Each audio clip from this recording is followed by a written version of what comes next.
இது போன்ற சுவாரஸ்யமான புது புது தகவல்களை தெரிஞ்சுக்க தமிழ் ஜனம் சேனலை உடனே சப்ஸ்கிரைப் பண்ணிக்கோங்க. பயணங்கள் பல நாடுகள் கண்டறியப்பட காரணமாக இருந்தவை. பயணம் இல்லாமல் வாழ்க்கை இல்லை. வாழ்வே ஒரு பயணம் எனும்போது அதற்குள் பயணம் இல்லாமல் இருக்குமா? சிறிதும் பெரிதுமாக நாம் அனைவரும் பயணம் செய்து கொண்டே இருக்கிறோம். எப்படி ஒரு புத்தகம் புதிய அனுபவத்தை நமக்கு வழங்குகிறதோ அப்படி பயணங்களும் புதிதாக ஏதோ ஒன்றை தரக்கூடியவை. அது மகிழ்ச்சியாகவோ பரவசமாகவோ பாடமாகவோ சோகமாகவோ ஞானமாகவோ இருக்கலாம். ஏதோ ஒன்றை நிச்சயமாக பயணம் தந்துவிடும் என்பது உண்மை. சில நேரங்களில் நாம் அதை உணராமல் கூட இருக்கலாம். அதற்காக பயணம் எதையும் கொடுக்கவில்லை என்று நினைக்கக்கூடாது. இன்னும் சில சமயங்களில் பயணம் பயங்கரமான முடிவுகளை கொடுத்துவிடும். அது மரணமாக கூட இருக்கலாம். அப்படி ஓர் முடிவே டைட்டானிக் கப்பலில் பயணித்த பலருக்கு கிடைத்தது. அன்சிங்கபிள் என்றுதான் விளம்பரப்படுத்தப்பட்டது டைட்டானிக். அப்படி என்றால் மூழ்கவே மூழ்காத கப்பல் என்று அர்த்தம். நீராவியால் இயங்கிய RMS டைட்டானிக் தான் அப்போது உலகின் நீளமான கப்பல். 20ஆம் நூற்றாண்டின் தொடக்கத்தில் பயணிகள் கப்பல் போக்குவரத்து நல்ல லாபம் தரும் தொழிலாக இருந்தது. அதனால் போட்டியும் அதிகமாக இருந்தது. குறிப்பாக பிரிட்டிஷை சேர்ந்த ஒயிட் ஸ்டார் லைன் மற்றும் கனார்டு கப்பல் கம்பெனிகளுக்கு இடையே பலமான போட்டி நிலவியது. 1907ஆம் ஆண்டு கனார்டு நிறுவனம் இரட்டை சகோதரிகள் என்று அழைக்கப்பட்ட லூசிட்டானியா மற்றும் மௌரட்டானியா ஆகிய கப்பல்களை பயன்பாட்டுக்கு கொண்டு வந்தது.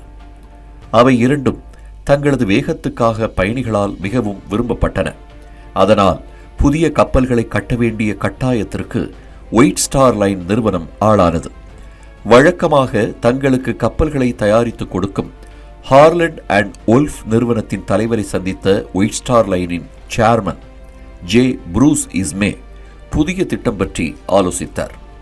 அதன்படி 3 கப்பல்களை கட்டுவது என்றும் அவை சொகுசுக்கான அடையாளமாக இருக்க வேண்டும் என்றும் முடிவு செய்யப்பட்டது. முறையே அந்த 3 கப்பல்களுக்கும் த ஒலிம்பிக், த டைட்டானிக், த பிரிட்டானிக் என பெயர் வைத்தனர். 1909ஆம் ஆண்டு மார்ச் 31ஆம் தேதி டைட்டானிக் கப்பலின் கட்டுமான பணிகள் தொடங்கின. த ஒலிம்பிக் மற்றும் த டைட்டானிக் ஆகிய 2 கப்பல்களுமே ஒரே நேரத்தில் உருவாக்கப்பட்டவைதான்.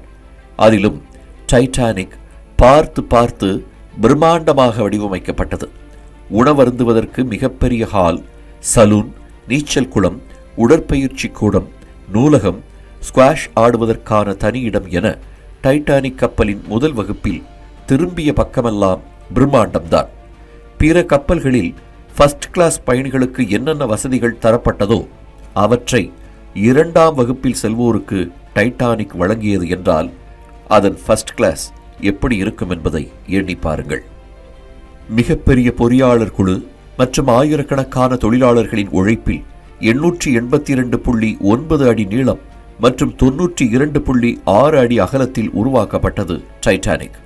10 தளங்களுடன் அது கடலில் மிதந்தபோது ஒரு அடுக்குமாடி குடியிருப்பு அலையில் அசைந்தாடி வருவதைப் போலவும் நட்சத்திர ஹோட்டல் நகர்ந்து வருவதைப் போலவும் இருந்தது. ஃபர்ஸ்ட் கிளாஸ், செகண்ட் கிளாஸ் மற்றும் தேர்ட் கிளாஸ்களுக்கு 7 தளங்கள் ஒதுக்கப்பட்டிருந்தன. எஞ்சிய 3ம் சரக்குகள் மற்றும் இயந்திரங்களுக்காக வழங்கப்பட்டிருந்தன. 2453 பயணிகளையும் 874 பணியாளர்களையும் சுமந்து செல்லும் வகையில் கப்பல் உருவாக்கப்பட்டிருந்தது. 1911ஆம் ஆண்டு கட்டுமான பணிகள் நிறைவடைந்ததும் முதன்முறையாக டைட்டானிக் நீரில் இறங்குவதை காண 1,00,000க்கும் அதிகமானோர் கூடியதாக தகவல்கள் தெரிவிக்கின்றன. டைட்டானிக்கின் உள் அலங்காரங்களுக்காக மட்டும் ஓராண்டு காலம் எடுத்துக் கொள்ளப்பட்டது. இது கப்பலா அல்லது ஆடம்பர மாளிகையா என்று அனைவரும் வியக்கும் வண்ணம் இன்டீரியர் டிசைன்கள் இருந்தன. ஓக் மரத்தினாலான படிக்கட்டுகள் காண்போரை பிரமிக்க வைத்தன. மேற்கத்திய கட்டடக்கலையின் அடிப்படையில் செய்யப்பட்டிருந்த புதுமையான வேலைப்பாடுகள் கப்பலுக்கு தனித்துவத்தை கொடுத்தன. பிரம்மாண்டமான 2 நீராவி என்ஜின்களையும் 29 பாய்லர்களையும் கொண்டு டைட்டானிக் இயக்கப்பட்டது. அனைத்து பணிகளும் நிறைவடைந்த நிலையில் 1912ஆம் ஆண்டு ஏப்ரல் 2ஆம் தேதி பெல்ஃபாஸ்டில் இருந்து இங்கிலாந்தின் சவுத்தாம்ப்டன் துறைமுகத்திற்கு சோதனை ஓட்டம் நடைபெற்றது. டைட்டானிக்கின் தரைத்தளம் இரட்டை சுவர்களுடன் மிகவும் வலிமையாக அமைக்கப்பட்டிருந்தது. ஒரு சுவர் உடைந்தாலும் மற்றொரு சுவர் காப்பாற்றும் என்பதற்காகவே இந்த ஏற்பாடு. ஒருவேளை அதையும் மீறி தண்ணீர் உள்ளே வந்துவிட்டால் அடித்தளம் முழுவதும் அது பரவாமல் இருக்க புதிய முறையை கையாண்டிருந்தார்கள். பொதுவாக கப்பலின் அடிப்பகுதி ஒரே தளமாக அமைக்கப்படும். அதனால் அங்கே புகும் தண்ணீர் தரைத்தளம் முழுவதும் பரவிவிடும். அதை தடுப்பதற்காக அடிப்பகுதியை ஒரே தளமாக அமைக்காமல் 15 தனித்தனி அறைகளைப் போல் உருவாக்கி இருந்தார்கள். அவை watertight bulkhead compartment என்று அழைக்கப்பட்டன. இப்படி தனித்தனியாக இருப்பதால் ஒரு அறைக்குள் புகும் நீர் உடனடியாக மற்றொன்றுக்கு செல்லாது. முதல் அறை நிரம்பினால் மட்டுமே அடுத்த கம்பார்ட்மெண்ட்டுக்கு தண்ணீர் செல்லும். சில அறைகளில் நீர் நிரம்புவதற்குள் கப்பலை காப்பாற்ற தேவையான நடவடிக்கைகளை எடுத்துவிடலாம். அதனால்தான் மூழ்கவே மூழ்காத கப்பல் என்று விளம்பரப்படுத்தப்பட்டது டைட்டானிக். 1912ஆம் ஆண்டு ஏப்ரல் 10ஆம் தேதி சவுத்தாம்ப்டனில் இருந்து நியூயார்க் நகரத்திற்கு முதல் பயணம் என அறிவித்தார்கள். குறிப்பிட்ட நாளன்று கப்பலின் கேப்டன் எட்வர்ட் ஜே ஸ்மித் காலையிலேயே வந்து ஒவ்வொரு தளமாக சென்று ஆய்வு செய்தார். 2 படகுகளை வைத்து ஆபத்துக்கால ஒத்திகையும் நடைபெற்றது. 9:30 மணியளவில் 2 மற்றும் 3ஆம் வகுப்பு பயணிகள் உற்சாகமாக டைட்டானிக் கப்பலுக்குள் அடியெடுத்து வைத்தனர். காலை 11:30 மணியளவில் முதல் வகுப்பு பயணிகள் வந்தார்கள். அனைவரையும் வரவேற்கும் வகையில் சவுத்தாம்ப்டன் துறைமுகம் அழகாக அலங்கரிக்கப்பட்டிருந்தது. நூற்றுக்கணக்கான பயணிகள் அவர்களை வழியனுப்ப வந்தவர்கள் என அந்த இடமே விழாக்கோலம் பூண்டிருந்தது. முதல் பயணத்திலேயே மூழ்கப் போவது தெரியாமல் பிற்பகல் 12 மணி அளவில் சவுத்தாம்ப்டன் துறைமுகத்தில் இருந்து புறப்பட்டது மூழ்கவே மூழ்காத கப்பல் என்று அழைக்கப்பட்ட டைட்டானிக். பின்னே நடக்கப் போவதை அறியாமல் ஏராளமானோர் உற்சாக குரல் எழுப்ப கடல் நீரை கிழித்தபடி செல்லத் தொடங்கியது கப்பல். பிரான்சின் செர்போர்க் துறைமுகம் மற்றும் அயர்லாந்தின் குயின்ஸ்டவுன் துறைமுகத்திலும் பயணிகளை ஏற்றிக்கொண்டு நியூயார்க் நோக்கி சென்று கொண்டிருந்தது டைட்டானிக். முதல் வகுப்பில் செல்வந்தர்கள், அரசியல் பிரமுகர்கள், அரசு உயர் அதிகாரிகள், வணிகர்கள், சினிமா பிரபலங்கள், விளையாட்டு வீரர்கள் உள்ளிட்டோர் இருந்தனர். அவர்களோடு ஒயிட் ஸ்டார் லைன் நிறுவனத்தின் சேர்மன் ஜே புரூஸ் இஸ்மே மற்றும் கப்பலை கட்டிய ஹார்லாண்ட் அண்ட் உல்ஃப் கம்பெனியின் மேலாண் இயக்குனர் தாமஸ் ஆண்ட்ரூ ஆகியோரும் பயணித்தனர். முதல் வகுப்பில் உள்ளவர்களின் உதவியாளர்கள், கல்வியாளர்கள், சுற்றுலா பயணிகள், பத்திரிகையாளர்கள் மற்றும் நடுத்தர வர்க்கத்தினர் செகண்ட் கிளாஸில் இருந்தனர். 3ஆம் வகுப்பில் அமெரிக்காவுக்கு வேலை தேடிச் செல்வோர் அதிகமிருந்தார்கள். ஏப்ரல் 14, 1912 டைட்டானிக் பயணம் செய்யும் பாதையில் பனிப்பாறைகள் இருப்பதாக பிற கப்பல்களிடமிருந்து தகவல்கள் வந்தன. எனினும் அப்படி எதுவும் டைட்டானிக் மாலுமிகள் குழுவின் கண்களில் படவில்லை. அதனால் பனிப்பாறைகள் இல்லை என்ற தைரியத்தில் கப்பலை தொடர்ந்து செலுத்தினார்கள். வழியில் திடீரென ஒரு பனிப்பாறை தென்படும் என டைட்டானிக் மாலுமிகள் நினைக்கவில்லை. ஆனால் அதுதான் நடந்தது. உடனடியாக கப்பலின் வேகத்தை குறைத்தார்கள். எஞ்சினை பின்னோக்கி சுழல வைக்கும் முயற்சிகளும் நடைபெற்றன. இவ்வளவு செய்த பிறகும் பனிப்பாறை மீது நேருக்கு நேர் மோதும் நிலையில்தான் டைட்டானிக் இருந்தது. அதை தவிர்ப்பதற்காக பாதையை மாற்றினார்கள். எவ்வளவு முயன்றும் பனிப்பாறை கப்பலின் பக்கவாட்டில் மோதுவதை தடுக்க முடியவில்லை. அந்த நொடியில் கப்பலில் இருந்த சிலர் பெரும் அதிர்வை உணர்ந்தார்கள். டைட்டானிக் மோதிய வேகத்தில் பாறையில் இருந்து உடைந்த பனிக்கட்டிகள் மேல் தளத்தில் வந்து விழுந்தன. அதே நேரத்தில் கீழ்த்தளத்தில் இருந்த வாட்டர் டைட் பல்க்ஹெட் கம்பார்ட்மெண்ட்டுக்குள் தண்ணீர் நுழையத் தொடங்கியது. அப்போது மணி இரவு 11:40. டைட்டானிக் விபத்தில் சிக்கிய தகவல் பயணிகளுக்கு தெரியாது. புதிய கப்பல், அதுவும் பிரம்மாண்டமான கப்பல். அதன் முதல் பயணத்தில் தாங்களும் பங்கேற்றிருப்பது பலருக்கு மகிழ்ச்சியை கொடுத்தது. அதனால் இரவு நேரத்திலும் சிலர் உற்சாக கொண்டாட்டங்களில் ஈடுபட்டிருந்தனர். மேல் தளத்திற்கு வந்த ஒருவர் அங்கே பனிக்கட்டிகள் கிடப்பதை பார்த்து பிறருக்கு தகவல் சொன்னார். அதனைத் தொடர்ந்து மேலும் சிலரும் மேல் தளத்திற்கு வந்து பனிக்கட்டிகளை பார்த்தார்கள். அது எப்படி அங்கே வந்தது என அவர்களுக்கு தெரியவில்லை. அதனால் பனிக்கட்டிகளை உதைத்து கால்பந்து விளையாடத் தொடங்கினார்கள். எவ்வளவு நேரம்தான் உண்மையை மறைக்க முடியும்? ஒரு கட்டத்தில் கப்பல் விபத்தில் சிக்கிய தகவல் பயணிகளுக்கு தெரிய வந்தது. நட்ட நடு கடலில் நடு ராத்திரியில் தாங்கள் இருக்கும் கப்பல் விபத்தில் சிக்கிவிட்டது என்ற தகவல் அதில் இருந்தவர்களை கதிகலங்க வைத்தது. டைட்டானிக்கின் தலைவரான கேப்டன் ஸ்மித் 40 ஆண்டு கால கடல் அனுபவம் கொண்டவர். அதில் 27 வருடங்கள் கேப்டனாக கப்பலை வழிநடத்தி சென்றவர். அவரது அனுபவத்தில் இதுவே முதல் விபத்து. விரைந்து சில முடிவுகளை எடுத்த போதும் இதுபோன்ற இக்கட்டான நிலையை எதிர்கொள்ளாதவர் என்பதால் ஒருங்கிணைப்பில் தவறு செய்துவிட்டார் என்று சொல்லப்படுவதுண்டு. அதிக எடை கொண்ட பாதுகாப்பு படகுகளை மிகுந்த சிரமப்பட்டு மேல்தளத்திலிருந்து கீழே இறக்கிறார்கள். கேப்டனை போல பணியாளர்கள் பலருக்கும் விபத்தில் சிக்கிய அனுபவம் இல்லை. அவசர காலத்தில் யார் யார் எந்தெந்த படகுகளை கடலுக்குள் இறக்க வேண்டும் என்ற பட்டியல் ஆங்காங்கே ஒட்டப்பட்டிருந்தது. இருப்பினும் பணியாளர்கள் பலர் அதை படிக்கவே இல்லை. அதனால் வேலையை பகிர்ந்து கொள்வதில் ஏகப்பட்ட குழப்பம். படகு செலுத்தி பழக்கமே இல்லாத சிலர் அந்த பணிக்கு அனுப்பப்பட்டார்கள். மற்றொரு புறம் டைட்டானிக் கப்பலில் இருந்த படகுகளிலும் பிரச்சனை இருந்தது. அவை நீண்ட தூர பயணத்திற்கு ஏற்றவை அல்ல. ஒரு கப்பலில் இருந்து மற்றொன்றுக்கு செல்ல மட்டுமே பயன்படக்கூடியவை. ஆபத்து காலம் என்பதால் இருக்கும் படகில் பயணிகளை ஏற்றி அனுப்ப முடிவு செய்யப்பட்டது. அதற்கான பணிகள் முறையாக நடக்கவில்லை. கடைசி நேர கட்டளைகள் தவறாக புரிந்து கொள்ளப்பட்டன. உதாரணமாக, பெண்களுக்கும் குழந்தைகளுக்கும் முக்கியத்துவம் கொடுங்கள் என்பதை தவறாக புரிந்து கொண்ட ஒரு அதிகாரி ஆண்களை படகில் ஏற்ற மறுத்தார். அதனால் சில படகுகள் முழுமையாக நிரம்பாத நிலையிலேயே சென்றன.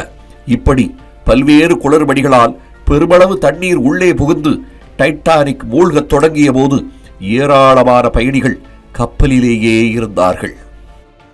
ஏப்ரல் 15, 1912 டைட்டானிக்கில் இருந்தவர்களுக்கு இந்த நாள் மிக மோசமாக தொடங்கியது. இரவு 12 மணிக்கு 14ஆம் தேதி முடிந்து 15ஆம் தேதி ஆரம்பித்த போது மூழ்கவே மூழ்காது என்று கூறப்பட்ட டைட்டானிக் மூழ்கிக் கொண்டிருந்தது. அதை பற்றி பிற கப்பல்களுக்கு வயர்லெஸ் மூலம் தகவல் அனுப்பி உதவி கேட்கப்பட்டது. நாங்கள் பனிப்பாறையில் மோதிவிட்டோம், உடனடியாக வாருங்கள் என்று டைட்டானிக் அனுப்பிய தகவலுக்கு கார்பத்தியா என்ற கப்பலிலிருந்து பதில் வந்தது. நிலைமை எப்படி இருக்கிறது என்று கார்பத்தியா கேட்க, yes, it is a CQD, help help, we are sinking என்று பதில் அனுப்பியது டைட்டானிக். கம் குயிக் டிஸ்ட்ரெஸ் அல்லது கம் குயிக் டேஞ்சர் என்பதின் சுருக்கமே CQD. அப்படி என்றால் நாங்கள் துன்பத்திலும் அபாயத்திலும் இருக்கிறோம், விரைந்து வாருங்கள் என்று பொருள். உடனடியாக டைட்டானிக் இருக்கும் இடத்திற்கு செல்லும்படி கார்பத்தியா கப்பலின் கேப்டன் ஆர்தர் ஹென்றி ரோஸ்டன் உத்தரவிட்டார். அப்போது டைட்டானிக் மூழ்கிக் கொண்டிருந்த இடத்திலிருந்து சுமார் 107 கிலோமீட்டர் தொலைவில் இருந்தது கார்பத்தியா. அதிகபட்ச வேகத்தில் சென்றாலும் டைட்டானிக்கை அடைய 3 முதல் 4 மணி நேரம் ஆகிவிடும். அதற்குள் பாதிக்கப்பட்டவர்களுக்கு தேவையான உணவு, முதலுதவி மருந்துகள் போன்றவற்றை தயாராக வைக்கும்படி ஆர்தர் ஆணையிட்டார். கார்பத்தியா விரைந்து கொண்டிருந்த அதே நேரத்தில் டைட்டானிக்கில் நிலைமை மோசமடைய தொடங்கியது. பயணிகளுக்கு லைஃப் ஜாக்கெட் கொடுக்கப்பட்டு அவர்களை கப்பலிலிருந்து வெளியேற்றும் பணிகள் நடைபெற்றன. அப்போது முதல் வகுப்பு பயணிகளுக்கு முக்கியத்துவம் கொடுக்கப்பட்டதால் 2 மற்றும் 3ஆம் வகுப்பில் பயணித்தவர்கள் பாதிக்கப்பட்டனர். உயிரை கையில் பிடித்துக்கொண்டு ஒரே நேரத்தில் பலர் படகில் ஏற முயன்றதால் அந்த இடமே களைபரமாக காட்சியளித்தது. மேலே இருந்து படகில் குதித்த சிலர் கடலில் விழுந்தனர். இன்னும் சிலரோ ஏற்கனவே படகில் இருந்தவர்கள் மீதே குதித்ததால் இருவருக்கும் பாதிப்பு ஏற்பட்டது. படகுகளை செலுத்த சரியான ஆட்கள் கூட இல்லை. கீழ்த்தளத்தில் இருந்த பயணிகள் வெளியேறுவதற்கான கதவு தாமதமாகவே திறக்கப்பட்டது. அதன் காரணமாக அவர்களால் வெளியே வர முடியவில்லை. எப்படியாவது பயணிகளை காப்பாற்றிவிட வேண்டும் என்ற எண்ணத்தில் சில ஊழியர்கள் தங்களது உயிரை பற்றி கவலைப்படாமல் வாட்டர் டைட் பல்க்ஹெட் கம்பார்ட்மெண்டில் இருந்து தண்ணீரை வெளியேற்றி கப்பலை சமநிலைப்படுத்தவும், நீராவி கலன் வெடிப்பதை தடுக்க அதை குளிர்விக்கும் பணியிலும், மின்சாரம் துண்டிக்கப்படாமல் இருப்பதற்கு தேவையான நடவடிக்கையிலும் ஈடுபட்டனர். 3ஆம் வகுப்பில் இருந்த பயணிகள் எந்த வழியாக வெளியேறுவது என்று தெரியாமல் தவித்துக் கொண்டிருந்தனர். சில தம்பதிகள் ஒருவரை ஒருவர் பிரிய மனமில்லாமல் கப்பலிலேயே உயிர் துறக்க முடிவு செய்தனர். கப்பலின் ஒரு முறை கொஞ்சம் கொஞ்சமாக நீருக்குள் மூழ்கத் தொடங்க மற்றொரு முறை மேல் நோக்கி சென்றது. அதனால் மேல்தளத்தில் இருந்த பலர் வழுக்கிச் சென்று கடலுக்குள் விழுந்தனர். சிலர் உயிரை காப்பாற்றிக் கொள்ள கடலில் குதித்தனர். எனினும் கடும் குளிர் அவர்களின் உயிரை பறித்தது. அதிகாலை 2:20 மணிக்கு டைட்டானிக் முழுவதுமாக கடலுக்குள் மூழ்கியது. எல்லாம் முடிந்த பிறகு வந்த கார்பத்தியா கப்பல் படகுகளில் தப்பியவர்களை மீட்டது. டைட்டானிக்கில் பயணித்த பெண்கள் மற்றும் குழந்தைகளில் பெரும்பாலானவர்கள் தப்பிவிட்டனர். ஆனால் மொத்தம் 2200 பேருக்கு மேல் கப்பலில் இருந்த நிலையில் கிட்டத்தட்ட 1500 பேரின் உயிர் பறிபோய்விட்டது. பிரம்மாண்டத்திற்கு பெயர் போன கப்பலாக இருக்க வேண்டும் என பார்த்து ஆடம்பரமான வசதிகளையும் அலங்காரங்களையும் செய்தவர்கள் பாதுகாப்பு ஏற்பாடுகளை செய்யாமல் போனதே இதற்கு காரணம். பயணிகளில் பாதி பேரை காப்பாற்றும் அளவுக்குத்தான் டைட்டானிக்கில் படகுகள் இருந்தன. கப்பலின் மேல் தளத்தில் பாதுகாப்பு பணியில் இருந்தவர்களில் ஒருவரான ஃப்ரெட்ரிக் ஃப்ளீட் என்பவர்தான் பனிப்பாறையை முதலில் பார்த்து கட்டுப்பாட்டு அறைக்கு தகவல் சொன்னவர்.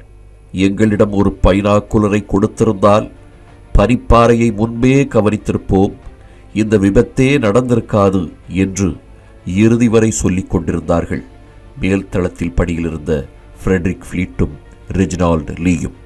கடலில் பயணிக்கும் கப்பல்களுக்கு இடையே போதிய ஒருங்கிணைப்பு இல்லாமல் போனதும் இந்த விபத்துக்கு முக்கிய காரணம். டைட்டானிக் அனுப்பிய அவசர தகவல் கார்பத்தியாவுக்கு சென்றதைப் போல் SS கலிபோர்னியன் என்ற கப்பலுக்கும் போனது. ஆனால் அதன் கேப்டன் ஸ்டான்லி லார்டு டைட்டானிக்கின் அபய குரலை பொருட்படுத்தாமல் உறங்கச் சென்று விட்டார். அவர் மட்டும் அவ்வாறு செய்யாமல் இருந்திருந்தால் மேலும் பல உயிர்கள் காப்பாற்றப்பட்டிருக்கும். ஏனென்றால் கார்பத்தியாவுடன் ஒப்பிடும்போது டைட்டானிக் கப்பலுக்கு அருகில்தான் இருந்தது SS கலிபோர்னியன். வரலாற்றில் முக்கியமானவையாக இடம்பெற்றுவிடும் நிகழ்வுகளை சுற்றி சந்தேகங்களும் கேள்விகளும் மர்மங்களும் இருந்து கொண்டே இருக்கும். அதற்கு டைட்டானிக் விபத்தும் விதிவிலக்கல்ல. அந்த கப்பல் மூழ்கிவிட்டாலும் அதை பற்றிய புதிர்கள் அப்படியே இருக்கின்றன. அதில் ஒன்றுதான் futility or the wreck of the Titan என்ற நாவல். எதிர்காலத்தில் நடக்கப் போவதை சிலர் முன்பே கூறியிருக்கிறார்கள். நாஸ்ட்ரடாமஸ், பாபா வங்கா போன்றவர்களை அதற்கு உதாரணமாக சொல்லலாம். ஆனால் ஃபியூட்டிலிட்டி நாவல் அந்த வகையைச் சேர்ந்தது அல்ல.